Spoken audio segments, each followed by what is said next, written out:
پیارے بزرگ اور دوستو، تمہیدی طور پر دو باتیں آپ سماعت فرما لیں۔ اللہ رب العزت نے قرآن شریف میں ارشاد فرمایا، وَإِذَا خَاطَبَهُمُ الْجَاهِلُونَ قَالُوا سَلَامًا، اگر کوئی تم سے جہالت والی گفتگو کرے تو تم سلامتی والا پہلو اختیار کرو۔ اللہ رب العزت نے حضور نبی کریم صلی اللہ علیہ وسلم سے براہ راست مخاطب ہو کر فرمایا، ادعو الی سبیل ربک بالحکمت والموعظۃ الحسنہ۔ اے حبیب پاک صلی اللہ علیہ وسلم، آپ امت کو دعوت دیجئے آپ کے اپنے رب کی طرف محبت اور پیار کے ساتھ، اچھے اخلاق کے ساتھ، حسن سلوک کے ساتھ۔ تو معزز سامعین کرام، دنیا میں جو سب سے بڑی نعمت ہے وہ اچھے اخلاق ہے۔ حضرت جابر رضی اللہ تعالی عنہ حضور صلی اللہ علیہ وسلم کی زوجہ خاص حضرت عائشہ رضی اللہ تعالی عنہا کے دربار پر حاضر ہوئے اور عرض کرنے لگے، اے عائشہ، میں چاہتا ہوں کہ آپ مجھے میرے آقا کے اخلاق کے تعلق سے کچھ بیان فرما دیں۔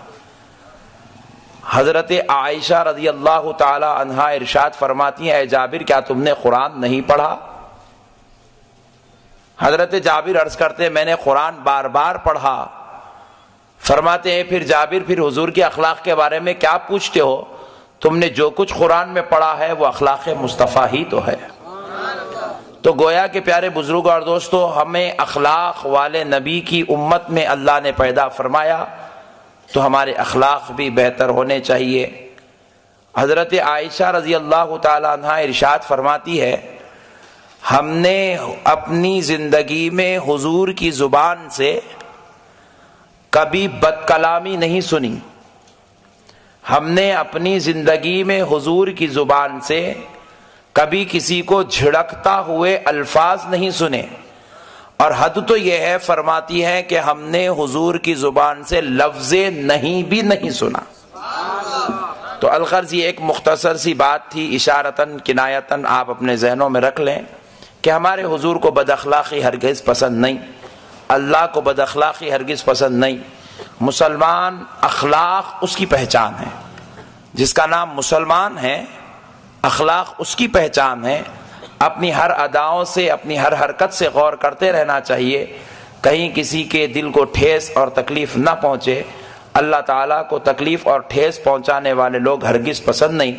اگر آپ مجھ سے پوچھیں مولانا اہل سنت کے رہنے والے سنی کی تعریف کیا ہے، تو سنی کا سب سے پہلی تعریف اور مطلب یہ ہے، درگزر کرنے والا، معاف کرنے والا، جھڑکنے والا نہیں، بد اخلاقی، بدتمیزی، بے دینی کرنے والا نہیں۔ معاف کرنا یہ سنی کی سب سے پہلی پہچان ہے، درگزر کرنا یہ سنیت کی سب سے بڑی نشانی ہے۔ اس چیز کو ہم اپنے اندر موجود رکھیں، انشاءاللہ بروز محشر سرکار کا صدقہ نصیب ہو جائے گا۔ یہ تو میری ایک چھوٹی سی تمہیدی گفتگو تھی جو میں آپ حضرات سے خصوصی طور پر عرض کرنا چاہا اور عرض کیا۔ اللہ تعالیٰ اس پر مجھے اور آپ کو، ہر مسلمان کو قائم رہنے کی توفیق عطا فرمائے۔ آپ سوچ رہے ہیں؟ تو پیارے بزرگ اور دوستو، الغرض آپ کی اچھی عادت ہے، عادت کو برقرار رکھیے گا، کیونکہ جو کسی کے ادب میں کھڑا ہو جاتا ہے، اللہ اس کے لیے بھی کسی اور کو ادب کرنے والا بنا دیتا ہے۔ یہاں تک کہ روایات میں آیا گیا، فرمایا گیا کہ جب کوئی عالم کا ہاتھ چوم لیتا ہے، عالم کا، میں میرے بارے میں نہیں کہہ رہا ہوں، عالم کے بارے میں کہہ رہا ہوں، جب کوئی عالم کا ہاتھ چوم لیتا ہے تو 70 فرشتے اس ہاتھ چومنے والے کا ہاتھ چومتے ہیں کہ اس نے عالم کا ہاتھ چوما ہے، لہذا اب یہ اس لائق ہو گیا ہے کہ اس کے ہاتھ چومے جائیں۔ تو جو علماء کا ادب کرتے ہیں، اللہ ان کے ادب کے لیے کسی انسان کو اگر نہ بھیجے تو فرشتوں کو ضرور بھیج دیتا ہے۔ تو الغرض پیارے بزرگوں اور دوستو، یہ ادب والی مثال آپ قائم رکھیں۔ اللہ تعالیٰ آپ کو برکت عطا فرمائے. اللہ تعالیٰ دلوں میں آنے والی کدورتوں کو، بغض کو، کینوں کو، حسد کو، جلن کو، شرارت کو اور شیطانی مکر و فریب کو سنیوں سے محفوظ رکھے.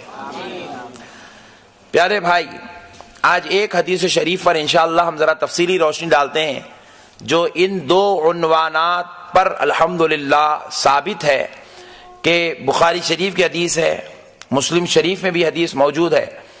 ایک حدیث پاک سن لیں گے انشاءاللہ، اس کی تفصیلی روشنی اس پر ڈال لیتے ہیں کہ جو عظمت مصطفیٰ بھی بیان کر رہی ہے اور عظمت اولیاء بھی بیان کر رہی ہے کہ میرے پیارے بھائی، ہمارے پیارے آقا رحمت للعالمین صلی اللہ علیہ وسلم ارشاد فرماتے ہیں، اور یہ ایک حدیث ایسی جامع حدیث ہے کہ اگر ہم اس پر روشنی اچھی طریقے سے ڈال لیں اور آپ میرا ساتھ دیں، ہم کچھ دیر اس کو سمجھیں گے تو ہمیں پتا چل جائے گا کہ آج کے زمانے میں اٹھنے والے ہر فتنے اور ہر سوال کا جواب اس ایک حدیث پاک میں انشاءاللہ مل جائے گا. کہ پیارے بزرگ اور دوستو، ہمارے پیارے آقا رحمت للعالمین صلی اللہ تعالی علیہ وسلم ارشاد فرماتے ہیں، بخاری و مسلم کی متفق علیہ حدیث ہے، مشکات میں بابو عذاب القبر میں بھی اس کو بیان کیا گیا کہ نبی پاک صلی اللہ علیہ وسلم ارشاد فرماتے، ان العبد اذا وضع فی قبرہ. میں نے جو خطبے میں آیت مبارکہ پڑھی ہے، بس یوں سمجھ لیجئے اس آیت مبارکہ کی تفسیر بھی اس حدیث پاک میں موجود ہے. حضور فرماتے ہیں، ان العبد اذا وضع فی قبرہ، کہ بے شک جب بندے کو اس کی قبر میں لٹا دیا جاتا ہے، مرنے کے بعد جب اس کو اس کی قبر میں لٹا دیا جاتا ہے.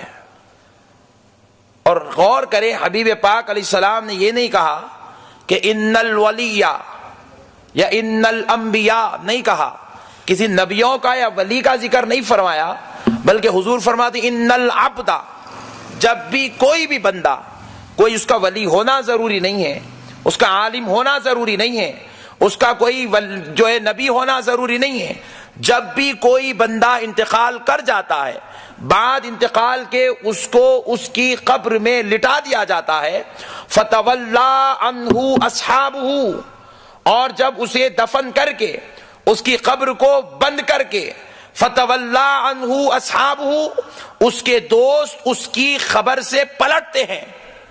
تدفین ہو گئی، خبر بنا دی گئی، پتھر لگا دیا گیا، مزار بنا دی گئی، اب پلٹتے ہیں تو حبیب پاک ارشاد فرماتے ہیں، لیسمع قرع نعلہم، وہ قبر میں لیٹنے والا جس کو یہ لوگ دفنا کر جا رہے ہیں، وہ قبر میں لیٹ کر ان جانے والوں کی جوتیوں کی آواز کو اپنی خبر میں سنتا ہے، جوتیوں کی آواز کو اپنی خبر میں سنتا ہے. بخاری و مسلم کی متفق علیہ حدیث ہے.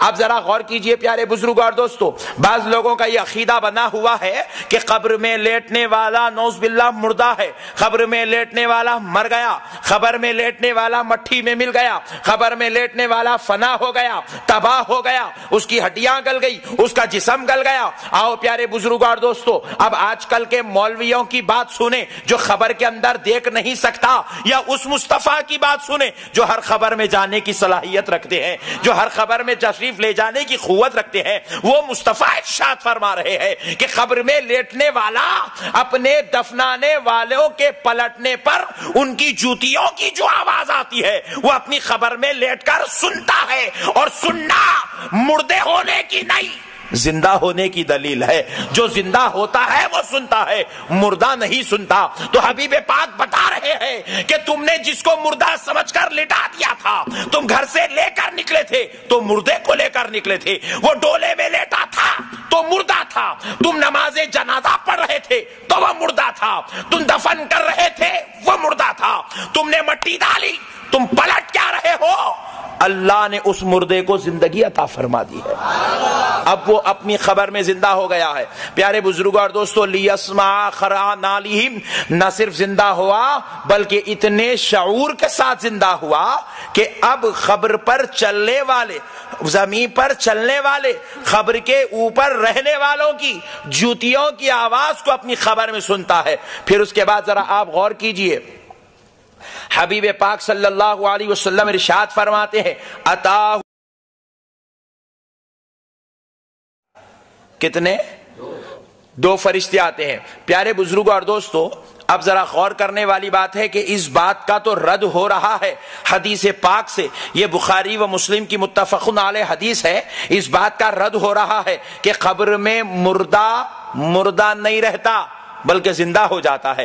مردہ اس کو کہتے ہیں جس میں جان نہیں ہوتی، مردہ اس کو کہتے ہیں جس میں پہچان نہیں ہوتی، مردہ اس کو کہتے ہیں جس کو سمجھ نہیں ہوتی، مردہ اس کو کہتے ہیں جو بول نہیں سکتا، مردہ اس کو کہتے ہیں جو سن نہیں سکتا۔ تو آؤ نبی پاک بتا رہے ہیں اتاہو ملکان، اس کے پاس 2 فرشتے آتے ہیں، فیقعدانہ، اس کو اٹھا کر بٹھاتے ہیں۔ اب ذرا دیکھیے، جب تک ہم نے چھوڑا تھا تو وہ مردہ تھا، ابھی بے پاک فرما رہے اب وہ سننے کی صلاحیت والا بھی ہو گیا۔ اب ذرا دیکھیے فرشتے آتے ہیں، فیقعدانہ، اس کو اٹھا کر بٹھاتے ہیں، اور اب ذرا غور کیجئے بٹھانے کے بعد کیا کرتے ہیں۔ پیارے بزرگوں اور دوستو، سوال ہوتا ہے ما کنت تقول فی ھذا الرجل لمحمد صلی اللہ علیہ وسلم، کہ ذرا بتا یہ جو حبیب پاک ہے جن کا نام محمد ہے، یہ جو تیری مزار میں آ چکے ہیں، ما کنت تقول فی ھذا الرجل، اگر کوئی عربی گرامر کا پڑھا ہوا انٹر کا طالب علم ہوگا تو یہ بات اچھی طرح سمجھتا ہوگا۔ ھذا الرجل کا مطلب یہ ہے یہ ذات، یہ آدمی۔ ھذا کا جو لفظ ہے وہ دور کے لیے نہیں بولا جاتا، وہ بالکل قریب کے لیے بولا جاتا ہے۔ اگر کوئی آدمی دکھتا بھی ہو اور دور کھڑا ہو تو ذالک الرجل بولا جائے گا، ھذا الرجل اس کو بولا جاتا ہے جو بالکل قریب میں کھڑے ہوئے ہو، جو بالکل سامنے کھڑے ہوئے ہو۔ تو نبی پاک کی آمد خبر میں ہوتی ہے تبھی تو حاضر رجل بولا جا رہا ہے، حاضر رجل بولا جا رہا ہے۔ حبیب پاک کی آمد ہر خبر میں، ہر غلام کے پاس، ہر امتی کے پاس حضور کی آمد ہوتی ہے۔ حضور تشریف لاتے ہیں اور آقا نامدار مدنی تاجدار علیہ السلام تشریف لاتے ہیں، حبیب پاک ارشاد فرماتے ہیں اس سے پوچھا جائے گا۔ میں ذرا پوچھتا ہوں، وہ لوگوں کے پاس بھی چلے، ان سے پوچھے تو وہ کہیں گے ہاں خبر میں سوال ہوتے ہیں، بازو والوں سے پوچھے بولیں گے خبر میں سوال ہوتے ہیں، پیچھے والوں سے چلے ان سے پوچھے تو بولے خبر میں سوال ہوتے ہیں، ادھر والوں سے پوچھے یہ بھی بولے خبر میں سوال ہوتے ہیں، تو پھر میں کہتا ہوں مردہ ہے۔ تو سوال کیسے ہو رہا ہے؟ سوال کس سے ہو رہا ہے؟ سوال سننے کے لیے زندہ ہونا ضروری ہے، زندہ ہونا ضروری ہے۔ تو اب سوال ہو رہا ہے تو یہ سننے سے پتا چلا وہ زندہ ہو گیا ہے۔ اچھا چلو ایسا نہیں ہے کہ صرف سننے کے لیے زندہ کیا گیا یا سننے والی سماعت کی زندگی دی گئی، نہیں، ابھی بے پاک آگے ارشاد فرماتے ہیں اب وہ میرے بارے میں اس سے جب پوچھا جائے گا وہ اگر ایمان والا ہوگا فَأَمَّا الْمُؤْمِنُ، پس وہ ایمان والا ہوگا تو کہے گا اشہد ان محمدن عبدہ ورسولہ۔ حبیب پاک ارشاد فرماتے ہیں وہ کہے گا یہ اللہ کے رسول اور اس کے بندے محمد الرسول اللہ ہے۔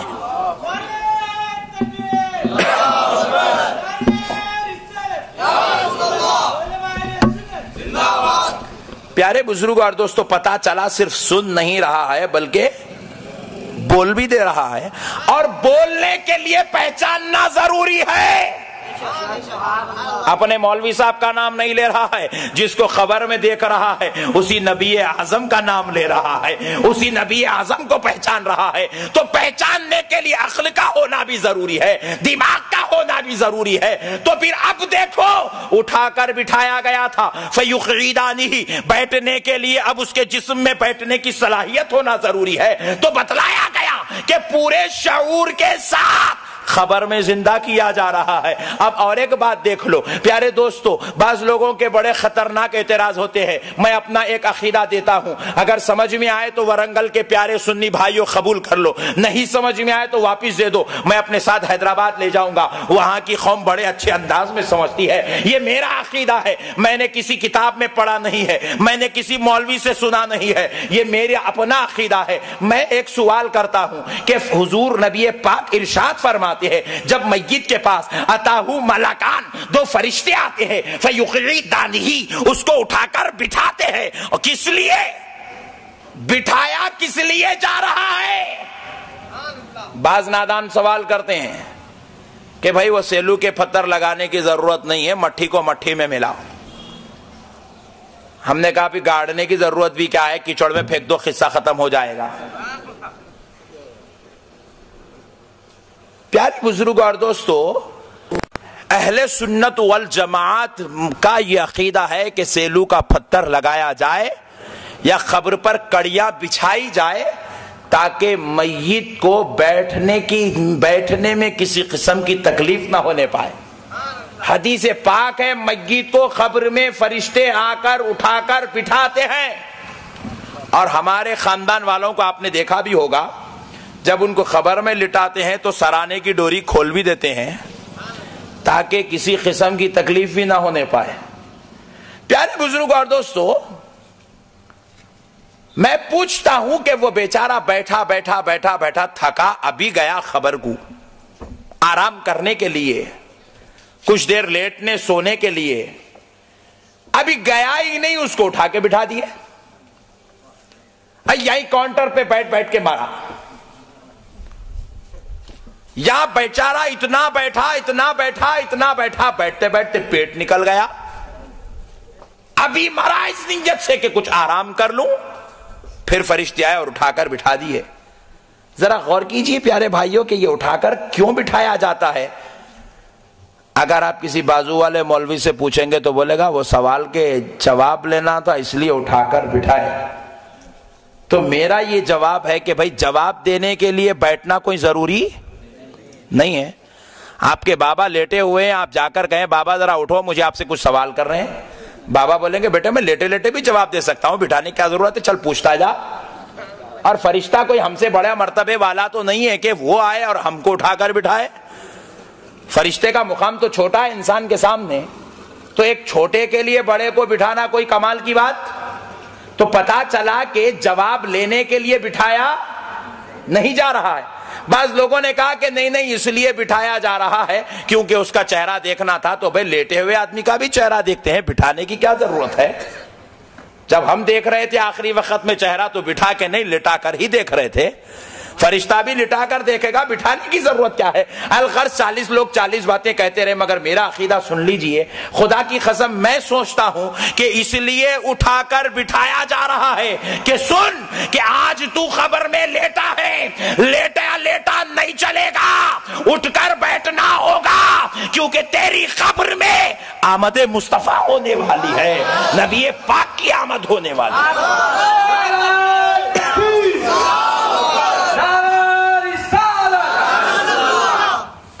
اسی لیے نبی پاک کے کلام پر بھی قربان جائے، کتنی حکمت والا کلام ہے۔ فَيُخْرِي دَانِهِ کا لفظ مصطفیٰ نے پہلے بیان کیا اور اپنے بارے میں پوچھے جانے والے کا سوال کا تذکرہ بعد میں بیان فرمایا۔ پہلے بٹھایا جائے گا، پھر میرے بارے میں پوچھا جائے گا، پہلے بٹھایا جائے گا، پھر میری سواری آئے گی، پھر مجھے وہاں میرے بارے میں سوال کیا جائے گا۔ اب ایک بات اور نوجوانوں، تمہارے عقیدوں کو مضبوط کرنے پوچھتا ہوں کہ بتاؤ، ہم مسجد میں لے کر میت کو گئے تھے، نماز جنازہ پڑھے تھے، فاتحہ دیے کہ نہیں دیے؟ میت پہ فاتحہ دے دیے، یہ تو میت کی فاتحہ ہو گئی نا بھائی۔ خبر پہ لٹائے، خبر میں بٹھائے، خبر میں لٹانے کے بعد آپ پھر خبر بند کر کے فاتحہ پڑھے۔ وہ جو فاتحہ نماز جنازہ پر تھی وہ دنیا کی آخری فاتحہ تھی، خبر پہ خبر میں لٹا کر جو فاتحہ پڑھے وہ آخرت کی پہلی فاتحہ تھی۔ پتا چلا ہماری زندگی فاتحہ پہ ختم اور آخرت فاتحہ پہ شروع۔ مگر ایک جواب دو ہے سنی نوجوانوں، 40 قدم پہ جو فاتحہ تھی وہ کیا تھی؟ 40 قدم پہ ورنگل میں فاتحہ پڑھتے کہ نہیں پڑھتے؟ کوئی پڑھے یا نہ پڑھے آپ ضرور پڑھنا۔ یہی فاتحہ اصل فاتحہ ہوتی ہے۔ 11ویں میں جو فاتحہ ہوتی ہے وہ کھانے پہ ہوتی ہے، 11ویں میں جو فاتحہ ہوتی ہے وہ جھنڈے پہ ہوتی ہے، 12ویں میں جو فاتحہ ہوتی ہے وہ ذکر رسول پہ ہوتی ہے، جلسے میں جو فاتحہ ہوتی ہے جلسے کے اختتام کے لیے ہوتی ہے، برکتوں کے حصول کے لیے ہوتی ہے۔ مگر خدا کی قسم احمد نقشبندی کا یہ عقیدہ ہے جو 40 قدم پہ فاتحہ ہوتی ہے وہ میت پہ نہیں ہوتی، وہ خبر پہ نہیں ہوتی، وہ مردے کے لیے نہیں ہوتی، خبر میں آمد مصطفیٰ ہوتی ہے تو مصطفیٰ پہ پڑھی جاتی ہے۔ نعرہ تکبیر، نعرہ رسالت۔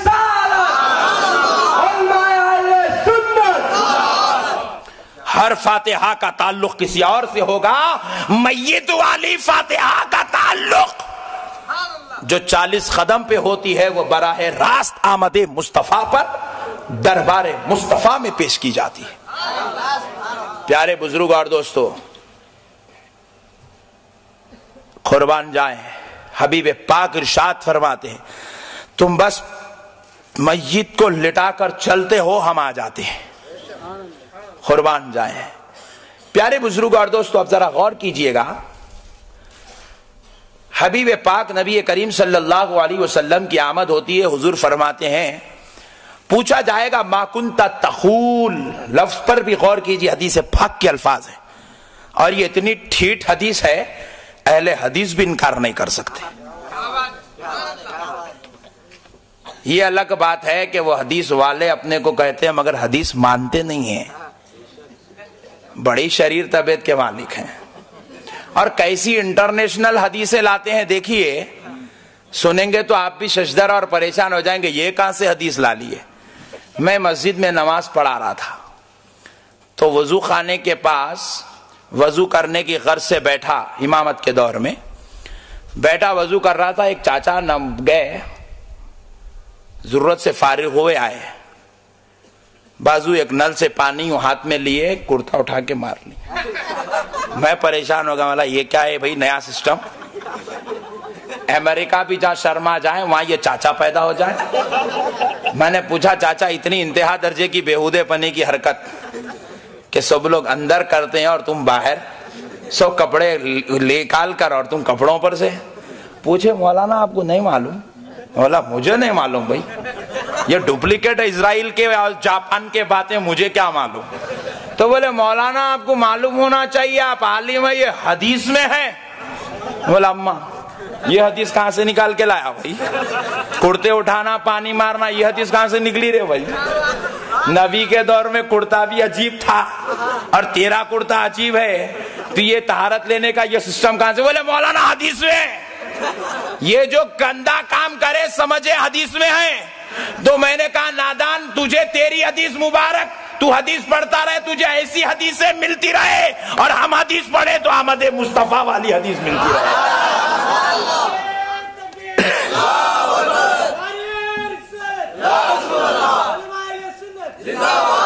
تو پیارے بزرگ اور دوستو، آج کل کا زمانہ بڑا خطرناک ہے، لوگ خطرناک انداز کی حدیثیں لا رہے ہیں اور ان حدیثوں کے بارے میں بھی حضور نے ارشاد فرمایا، انشاءاللہ موقع ملے تو آخری میں سناتے ہیں کہ یہ کیسے خطرناک لوگ ہیں اور ان کے بارے میں حضور نے 1400 سال پہلے بیان فرمایا تھا۔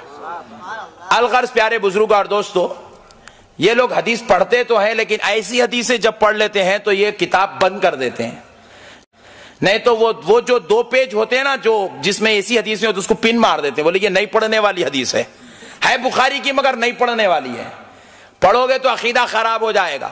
تو پتا چلا کہ بخاری شریف میں بھی یہ لوگ ایسی حدیثوں کو پاتے ہیں لیکن اللہ نے ختم اللہ علی قلوبہم، دلوں پہ ٹھپا مار دیا ہے، پڑھتے تو ہیں لیکن سمجھ نہیں پاتے۔ تو الغرض پیارے بزرگ اور دوستو، اب ذرا اور غور کر کے دیکھیے حدیث پاک کتنی پیاری ہے۔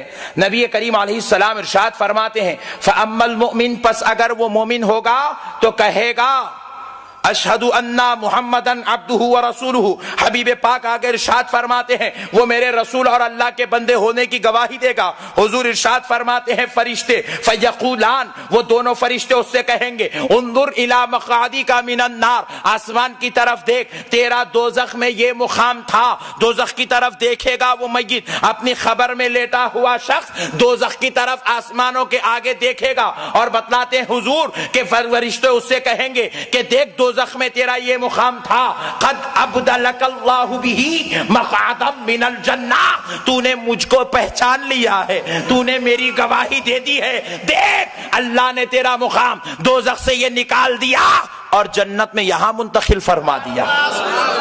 تو پیارے بزرگوں اور دوستو قربان جاؤ، اب ذرا سوچیں کہ دوزخ اور جنت کہاں پر ہے؟ دوزخ جنت خبر کے اوپر نہیں ہے، آسمان کے اوپر نہیں ہے، دوسرے آسمان کے اوپر نہیں ہے، 7 آسمان کے اوپر ہے۔ تو اب حبیب پاک کہہ رہے ہیں میت اپنی قبر میں لیٹ کر دونوں آسمانوں 7 آسمانوں سے آگے جنت اور دوزخ میں اپنے مقام کو دیکھ لے گی۔ تو میں کہتا رہا ہوں یہ دیکھنے والا کوئی ولی نہیں ہے، کوئی نبی نہیں ہے، کوئی صحابی نہیں ہے، کوئی تابعین نہیں ہے، کوئی شہید نہیں ہے، کوئی صالحین نہیں ہے، یہ تو ادنا درجے کا بندہ اپنی خبر میں لیٹ کر جنت و دوزخ میں اپنے مقام کو دیکھ رہا ہے۔ اگر اللہ کا ولی بغداد میں لیٹ کر ورنگل میں دیکھ لے تو کیا تعجب کی بات ہے۔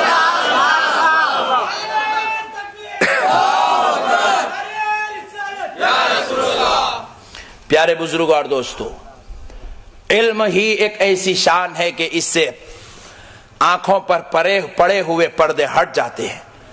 خبر میں لیٹ کر وہ جنت اور دوزخ کو دیکھ لیتا ہے۔ اسی لیے جب خبر کی بات آئی، اللہ نے قرآن پاک میں کیا ارشاد فرمایا، غور کرنے کی ضرورت ہے۔ اللہ رب العزت ارشاد فرماتا ہے وَلَا تَقُولُوا لِمَن يُقْتَلُ فِي سَبِيلِ اللَّهِ أَمْوَاتٌ بَلْ أَحْيَاءٌ وَلَكِنْ لَا تَشْعُرُونَ۔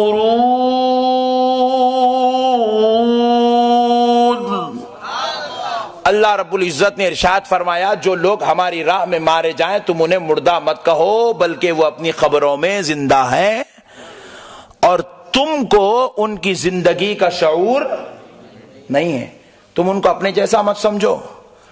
تم 60 سال 70 سال جیے مگر ایک بار بھی پہلے آسمان سے آگے نہیں دیکھ سکے۔ تم بڑی بڑی ٹیکنالوجی تو بنا لیے لیکن سونامی آنے کو پہچان نہیں سکے۔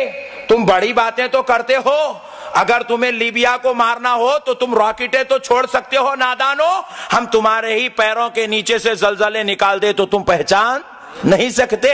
یہ تمہاری اپنی ٹیکنالوجی ہے، وہ ہماری ٹیکنالوجی ہے جو خبر میں چلتی ہے۔ تم خبر والوں کو اپنی طرح نہ سمجھنا۔ رب نے پوری قرآن میں وَلَٰكِن لَا تَشْعُرُونَ کسی اور مقام پہ نہیں کہا۔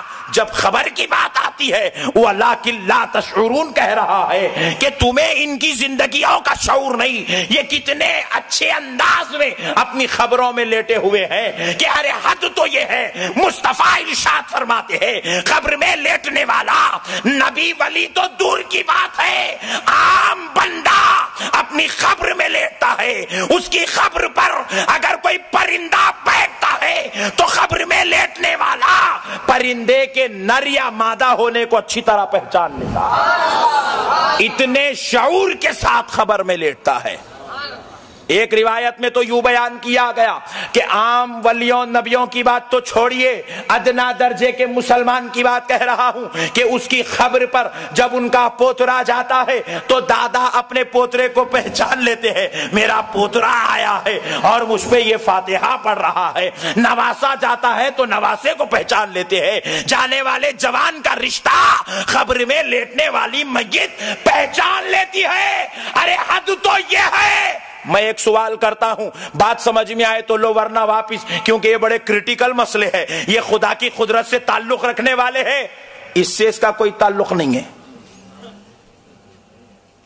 میں پوچھتا ہوں، بیٹا مر جائے تو ماں باپ کو عدت نہیں ہے، شوہر مر جائے تو بیوی کو ہے۔ غور کیجئے گا کیوں؟ ہم لوگ سوچتے نہیں، اس لیے بازو والے آگے بڑھ جا رہے ہیں۔ ہم لوگ خالی سوچ لیے تو پورے مسئلے حل ہو جاتے ہیں۔ بھائی غور کیجئے گا، بھائی مر جائے تو بہن سے نہیں گئے، کہا گیا کہ 4 مہینے 10 دن گھر میں بیٹھو، عدت کے دن گھر میں گزارو، نہیں کہا گیا۔ بیوی سے کہا گیا گھر میں گزارو، اور اس پہ کسی کو اختلاف نہیں، ان کے پاس بھی چل رہا ہے۔ اور پھر بھی ہمارے پاس اجازت ہے، ہماری بیٹیاں دعوتوں میں یہاں جاتی ہے بیوہ ہونے کے بعد، ان لوگ تو بولتے اس کو لانا نہیں، بٹھا کے رکھو گھر میں۔ خطرناک عمل کراتے ہیں، شک بھرے ہوتے ہیں، ہمیں اپنی بیٹیوں پہ یقین اس لیے لے جاتے ہیں۔ پیارے دوستو، میں پوچھتا ہوں، باپ مر جائے تو بیٹی کو یہ حکم نہیں، بھائی مر جائے تو بہن کو یہ حکم نہیں، لیکن شوہر مر جائے تو بیوی کو یہ کیوں حکم دیا گیا؟ ہو سکتا ہے ہزاروں مصلیحت حکمتیں ہوں گی اسلام کیونکہ ایک سمندر کے وجود کا نام ہے، لیکن ایک حکمت جو میرے سمجھ میں آتی ہے وہ یہ ہے، اور اس کو حدیث پاک سے میں ثابت کروں کہ پیارے بزرگوں اور دوستو، آدمی دنیا میں سب سے زیادہ اپنی بیوی سے پیار کرتا ہے نہیں بھائی؟ آپ بولیں گے کیا مول صاحب نئی بات بولے؟ ماں باپ اپنی جگہ عزت والے، ادب ہے، احترام ہے، تعظیم ہے، اس میں کوئی شک نہیں، جنت وہیں ہے، ٹینشن مت لو، مگر محبت یہاں زیادہ ہوتی ہے۔ یہ الگ بات ہے کہ کمرے میں اظہار ہوتا ہوں گا، مگر اظہار تو وہیں ہے۔ ماں باپ مارے تو بیٹا بھاگ جا رہا، بیوی لے جا کے ڈوری کیس بھی کری تو واپس سمجھا کے لا لے رہا، مطلب کیا ہے بھائی؟ بھائی دو چار برے بات بول دیے تو ٹینشن ختم، ٹینشن شروع۔ بھوئنئی صاحب اور بہن صاحبہ دعوت نہیں دیے تو ٹینشن شروع۔ بیوی نہیں پکائی تو بھی چلے گا،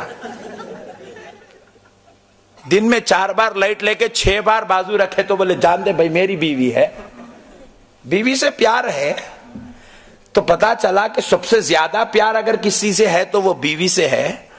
اور اب حدیث پاک سنو، رسول اللہ ارشاد فرماتے ہیں کہ جب کسی میت کا انتقال ہو جاتا ہے تو اس کی روح اپنی محبت کی طرف پلٹ کر جاتی ہے، اور ایک روایت میں تو یوں بھی آیا کہ روح ہر 8 دن میں 1 مرتبہ اپنے گھر کو جاتی ہے اپنے رشتہ داروں سے ملاقات کرنے کے لیے۔ اس لیے پہلے کے لوگ ڈر کے وہ چننا ڈالتے تھے، وہ کیا کہ کرتے تھے، مگر ڈرنے کی ضرورت نہیں، ان لوگ خالی آتے مل لیتے چل جاتے، آپ کو کچھ بھی نہیں کرتے۔ پیارے بزرگوں اور دوستو، ایک شوہر حد سے زیادہ پیار بیوی سے کرتا ہے، اور وہ اپنی پیار اور محبت کو چھوڑ کر گیا، بے چین و بے قراری کے عالم میں ہوتا ہے۔ اس لیے مصطفیٰ جان رحمت نے کہا عدت گھر میں گزارو تاکہ روح آ جائے تو اطمینان نصیب ہو جائے گا، ملاقات ہوتی ہے۔ اسی طرح فرماتے ہیں جب کوئی غلام اپنے پیر سے کامل محبت کرتا ہے، پیر چلا بھی جاتا ہے تو غلام کے گھر پہ حاضری ضرور ہو جاتی ہے۔ اسی لیے ہم 11ویں کرتے ہیں، اسی لیے چھٹی خواجہ کی کرتے ہیں کہ دل سے پکارا جاتا ہے تو بغداد اور اجمیر سے غوث و خواجہ کی روح غلاموں کے گھروں پہ جلوہ افروز ہو جاتی ہے۔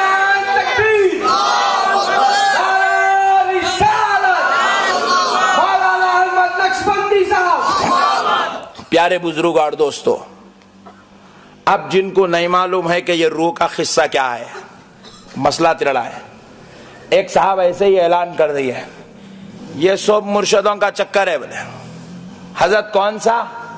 بولے وہ معشوق ربانی کی بارگاہ میں لا کے جو زنجیروں سے بن رہے ہو، یہ چکر ہے مرشدوں کا۔ تو صاحب پوچھے صاحب نہیں بننا؟ بولے بالکل نہیں بننا جی، یہ سب شرک کیا کام ہے، بدعت ہے، جاہلوں کے کام ہے، پڑھے لکھے لوگ ایسا نہیں کرتے۔ تو صاحب کو بات سمجھ میں آئی مولانا کی، گھر میں گئے، 2-4 دن کے بعد بیٹی کے اوپر اثرات ہو گئے، بالاں کھلے رکھ کے گھر میں ڈانس شروع ہوگا۔ اب بیوی گھر میں بولنے لگی اجی اس کو درگاہ کو لے کے چلو۔ بولے کہ بیگم میں نے پرسوں ہی مولانا صاحب سے سنا تھا وہ درگاہ میں بننا سب غلط ہے، جاہلوں کی باتیں ہیں۔ تو بیوی پوچھی اب کریں گے کیا؟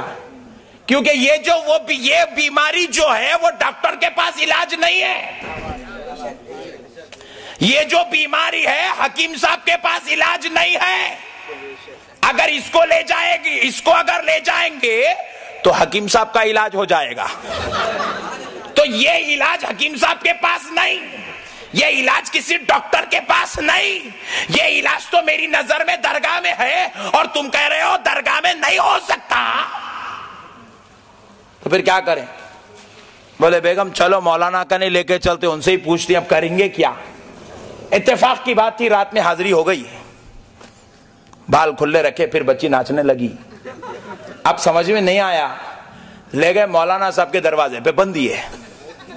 صبح فجر کو جانے کے لیے جب مولانا اٹھے، دروازہ کھولے، بیٹی ٹھہری ہوئی ہے۔ مولانا پریشانی کے عالم میں اندر چلے گئے, باتھ روم میں چھپ گئے. پوچھے کہ کیا ہوا, یہ کس کو لا کے کھڑا کرو, یہ کون شیطان ہے؟ بولے حضرت آپ نے کہا تھا کہ درگاہ کو نہیں لے جانا, شرک اور بدعت ہے, اس لیے ہم آپ کے پاس لے آئے. بولے نادان یہ کیا کر رہا ہے, بچے کی جان لے گا کیا؟ تو پیارے بزرگ اور دوستو, پتہ چلا شیطان جب کسی کی آنکھ پہ آ جاتا ہے تو عالموں کے پاس بھی علاج. خدا کی قسم اگر شیطان کا کوئی علاج ہے تو اولیاء اللہ ہے, اولیاء اللہ علاج ہے. اللہ رب العزت نے شیطان کے توڑ کے لیے اولیاء اللہ کو پیدا کیا. تو اب آئیے حبیب پاک ارشاد فرماتے فَيُقْعِدَانِهِ, اس کو اٹھا کر بٹھایا جاتا ہے, سوالات ہوتے ہیں, وہ جواب دیتا ہے, اس کو جنت اور دوزخ دکھائی جاتی ہے, وہ جنت اور دوزخ کو دیکھ لیتا ہے. تو پیارے بزرگ اور دوستو پتا کیا چلا کہ وہ دیکھ بھی رہا ہے, سن بھی رہا ہے, بول بھی رہا ہے. تو پتا چلا میت پورے شعور کے ساتھ اپنی قبر میں زندہ ہو جاتی ہے اور زندگی پا جاتی ہے. پھر اس کے بعد آپ پوچھے مولانا ورنگل کا ایک 200 سال پرانا قبرستان تھا, ہم نے اس کو کھودا, وہاں سے ہڈیاں نکلی, اگر وہ زندہ تھے تو چمڑا بھی نکلنا چاہیے تھا. پوائنٹ نوٹ کیا جائے, بہت سارے مسئلے حل ہو رہے ہیں آج, آپ جم کے بیٹھیے گا. پیارے بزرگ اور دوستو,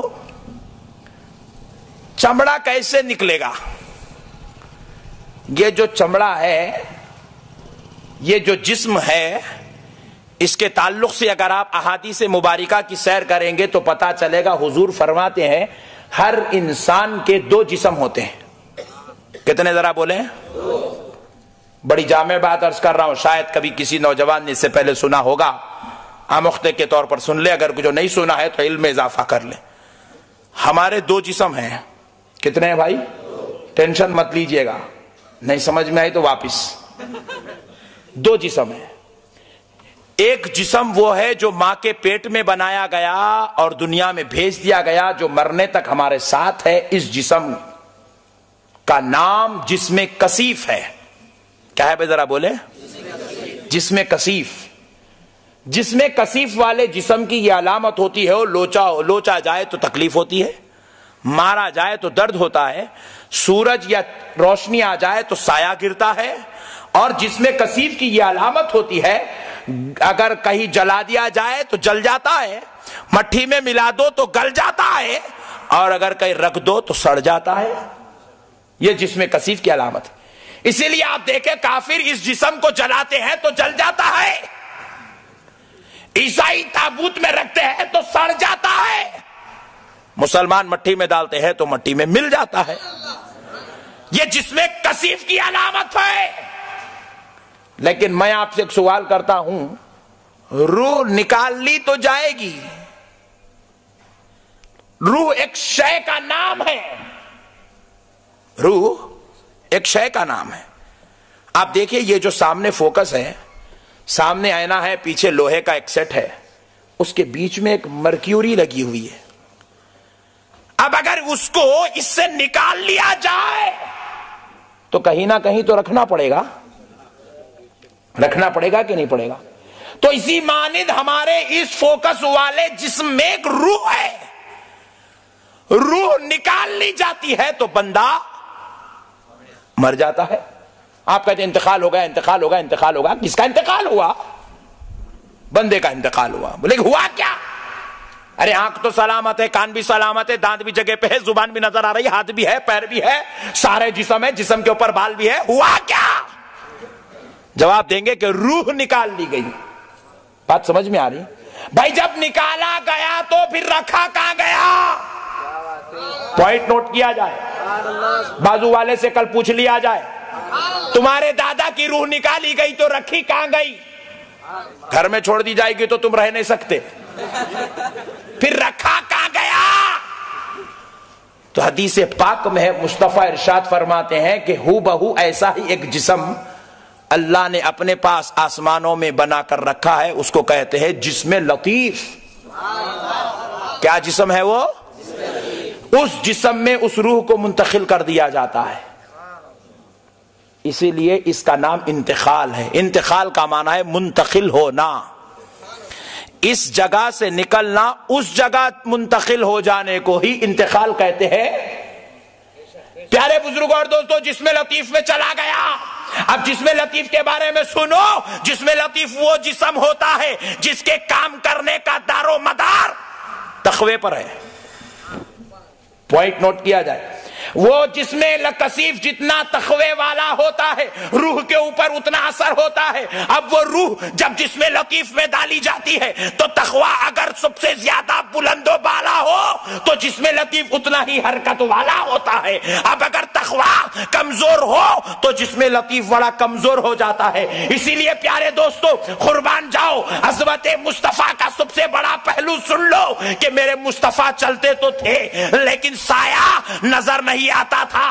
نبی چلتے تو تھے لیکن پیشاب میں میرے آقا کے نعوذ باللہ بدبو نہیں آتی تھی۔ میرے آقا اجابت فرماتے تھے، کسی کو بدبو نہیں آتی تھی۔ میرے آقا علیہ الصلوۃ والسلام آرام فرماتے تھے، پسینہ اقدس نکلتا تھا لیکن بدبو نہیں آتی تھی۔ میرے آقا علیہ السلام چلتے تھے، سایہ نہیں آتا تھا۔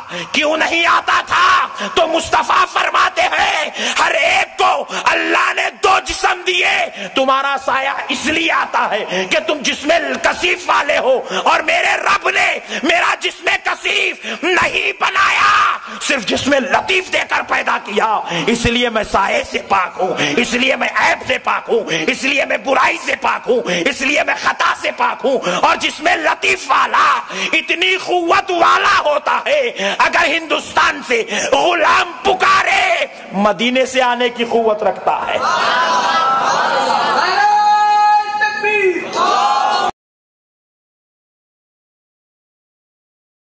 آئیے، حضرت اندر نہیں ہے، اللہ والوں کی نظر ہی کچھ اور ہوتی ہے۔ سمجھ میں آئے تو قبول ورنہ واپس۔ یہ بات یہاں کی نہیں، یہاں کی ہے۔ اللہ والوں کی نگاہیں کچھ اور ہوتی ہے۔ پیارے بزرگوں اور دوستو قربان جاؤ، اللہ والوں کے معاملے بڑے نرالے ہوتے ہیں۔ ایک صاحب اولیاء اللہ کے اندر کے دیکھنے کو نہیں مانتے ہیں۔